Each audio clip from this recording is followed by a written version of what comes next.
এদিকে বিএনপি মহাসচিব মির্জা ফখরুল ইসলাম আলমগীর জানিয়েছেন, কোটা সংস্কার এবং পেনশন বিরোধী আন্দোলনে বিএনপির সমর্থন রয়েছে।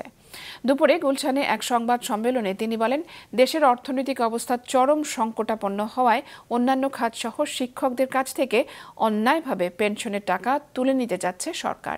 বলেন, শিক্ষক আন্দোলনে উচ্চশিক্ষা প্রতিষ্ঠানগুলোতে অচল অবস্থা সৃষ্টি হয়েছে, যা জাতির জন্য উদ্বেগজনক।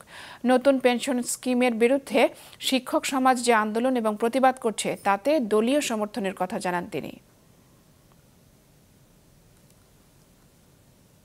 কোটা সংস্কার আন্দোলনের ন্যায্য ও যৌক্তিক দাবি সমূহের সঙ্গে আমরা একমত। বর্তমানে অবৈধ অনির্বাচিত কর্তৃত্ববাদী সরকার বিচার বিভাগকে ব্যবহার করে, অর্থাৎ আদালতের ঘাড়ে বন্দুক রেখে তারা ছাত্র সমাজের ন্যায্য আন্দোলনকে দমানোর অপচেষ্টায় লিপ্ত রয়েছে। আমরা আশা করি সরকার সময় থাকতে ছাত্র সমাজের যৌক্তিক ও ন্যায্য দাবি সমূহ মেনে নেবে।